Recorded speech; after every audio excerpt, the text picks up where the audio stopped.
कांग्रेस के राष्ट्रीय प्रवक्ता रणदीप सिंह सुरजेवाला ने पेट्रोल और डीजल के दामों को लेकर भारतीय जनता पार्टी पर निशाना साधा है। उन्होंने तंज कसते हुए बीजेपी को भारतीय जनलूट पार्टी बताया।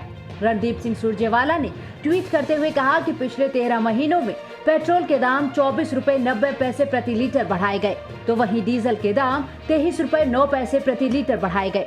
उन्होंने बीजेपी पर तंज कसते हुए पार्टी को जनलूट पार्टी करार दिया। रणदीप सिंह सुरजेवाला ने अपने ट्वीट में आगे कहा कि महामारी की मार में सरकार भी मुनाफाखोर है। आपको बता दें कि मई महीने के आखिरी दिन सोमवार को भी पेट्रोल डीजल की कीमतों में भारी वृद्धि देखने को मिली। सोमवार को तेल कंपनियों ने पेट्रोल डीजल की कीमत में 25 से 30 पैसे प्रति लीटर की बढ़ोतरी की। हालांकि कुछ जगहों पर तेल के दामों में कमी आई है। मई महीने में अब तक तेल कंपनियों ने 16 बार तेल की कीमतों में इजाफा किया। 2 मई को 5 राज्यों यूटी में चुनाव परिणाम घोषित होने के बाद 4 मई को तेल की कीमतों में इजाफा हुआ था। तब से लेकर बीते दिन तक 16 बार तेल की कीमतें बढ़ी हैं। राजधानी दिल्ली में मई में पेट्रोल 3 रुपए 83 पैसे प्रति लीटर और डीजल 4 रुपए 42 पैसे प्रति लीटर महंगा हो चुका है। वहीं मुंबई, भोपाल और गंगानगर में पेट्रोल 100 रुपए प्रति लीटर मिल रहा है। सरकार के मुख्य आर्थिक सलाहकार के.वी. सुब्रमण्यम ने कहा है कि कोरोना की दूसरी लहर का देश की अर्थव्यवस्था पर ज्यादा असर नहीं पड़ेगा। सरकार ने वित्त वर्ष 2020-21 के जीडीपी के आंकड़े जारी किए। पिछले वित्त वर्ष के दौरान जीडीपी में 7.3% की गिरावट आई है। मुख्य आर्थिक सलाहकार के.वी. सुब्रमण्यम ने कहा कि मार्च में औद्योगिक उत्पादन सूचकांक कोरोना की महामारी के पहले स्तर पर आ गया। ग्रामीण इलाकों में भी मांग में अच्छी तेजी देखने को मिली है। जीडीपी के आंकड़ों पर अपनी प्रतिक्रिया जताते हुए सुब्रमण्यम ने कहा कि कोरोना की महामारी के चलते डिजिटल पेमेंट में 200% से ज्यादा ग्रोथ देखने को मिली है। उन्होंने ये भी कहा कि पिछले वित्त वर्ष के दौरान ग्रॉस वैल्यू एडेड में आया बदलाव ज्यादा अहम है। वित्त वर्ष 2020-21 के दौरान जीवीए में 6.3% की गिरावट आई है। In Q3, Q4 and in the entire fiscal year, subsidies have been significantly higher because of the abnormal year that we have been in.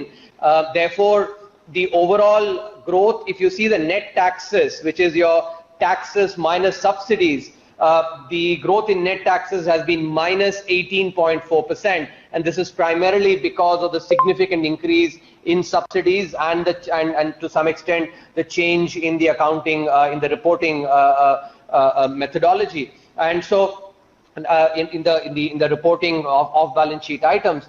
So there is this wedge between the GDP growth rate and the GVA growth rate. From an economic perspective, at least for Q3, Q4 and for this year, the GVA, the change in the GVA is more representative of what has happened in the economy.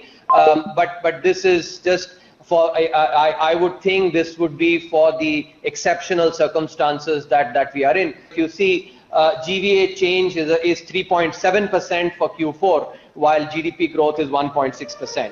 मुख्य आर्थिक सलाहकार ने कहा कि इस साल देश में खाद्यान्न का रिकॉर्ड उत्पादन होने की संभावना है। मौसम विभाग ने इस साल देश में सामान्य मानसून की उम्मीद जताई है। इससे फसल को मदद मिलेगी। पिछले वित्त वर्ष में देश की अर्थव्यवस्था का प्रदर्शन पिछले 4 दशक में सबसे खराब रहा है।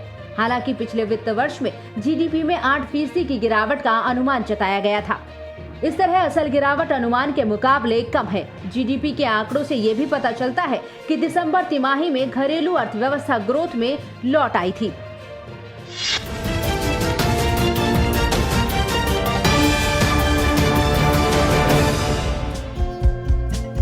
हमारे चैनल को लाइक, शेयर और सब्सक्राइब जरूर करें और नई अपडेट्स के लिए बेल आइकन दबाना ना भूलें।